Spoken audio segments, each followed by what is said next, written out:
As a baker, Halloween is one of those celebrations that really allows you to get creative.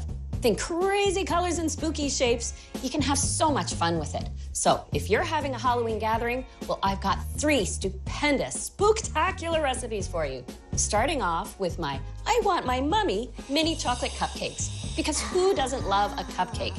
Then I'll move on to Witch's Cauldron cake pops, sweet and spooky.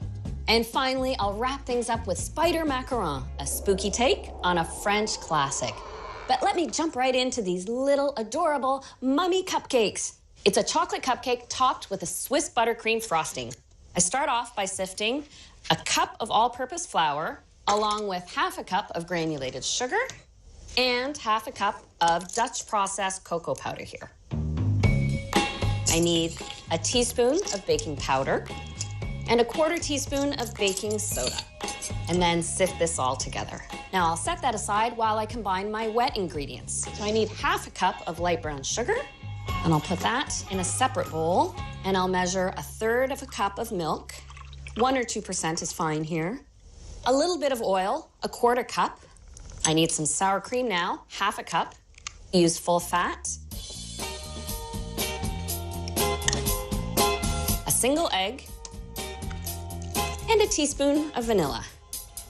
Grab a whisk here, and I'll whisk all the wet ingredients first, and then I'll add everything to the dry mixture. And I just whisk this together by hand. First, to combine the ingredients slowly, and then I just sort of increase my speed just by hand a little bit to smooth out the batter.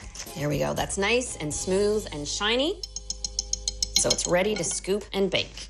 I've got my mini cupcake tins lined with paper liners, and you can use a piping bag and pipe in the batter, or a little ice cream scoop.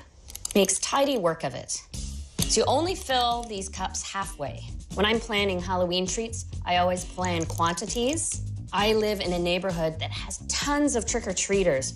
We average 150 to 200 on Halloween night. You've got to have the treats on hand. The great thing about mini cupcakes, they take no time to bake, only 15 minutes in a 350 oven.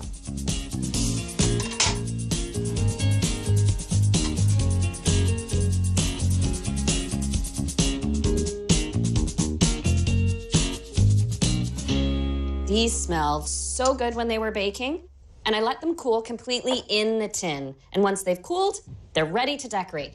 So I love a Swiss buttercream to top cupcakes like this. I start off with 4 egg whites in a mixing bowl, and I add to that 1 1/3 cups of granulated sugar. A Swiss meringue is made by heating your egg whites and sugar together. So I've got a water bath here. I'll get that simmering. And as I whisk it, the sugar will dissolve into the whites, and the egg whites will heat up. And I bring this up to 165. That way, I know the egg whites are fully cooked. So let me check that I've hit 165. Yes. Once you put them in the mixer or use electric beaters, that's when it takes on that full fluffy meringue character. So I'm just gonna whip these on high speed until they're cooled to room temperature. And I check just by feeling the outside of the bowl. I can feel the meringue has cooled nicely. I've softened my 1½ cups of unsalted butter, and I'll add it a bit at a time as I'm mixing.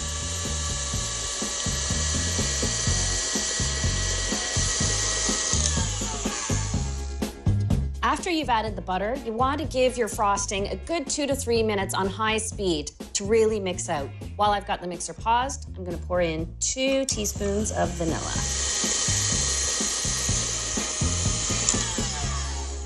That's great. I could see it drop just a little bit, so that's when I knew the buttercream was mixed. Now for the fun part, the piping. Got my cake stand, my candy mummy eyeballs here, and I have a piping bag fitted with a flower petal tip. I find when it's Halloween decorating season, I like to make lots of things like frosting. So you may find this is more frosting than you need for this recipe, but you can just package it up and chill it. Then you just thaw it to room temperature, give it a little whipping up, and then it's ready to pipe again. All right, cupcake time. To pipe your mummy, start off by piping an X, and then fasten on the eyeballs. And then you start piping over top. But you layer on the frosting until you have that completed mummy face. Each one has their own personality. Boo. This one looks a little scared. That means he's first to be eaten. I love Halloween treats like this because it's a small bite of something sweet and satisfying. But you know, if you have leftover cupcakes and you have leftover frosting, you know what else you can make? Cake pops. And my witch's cauldron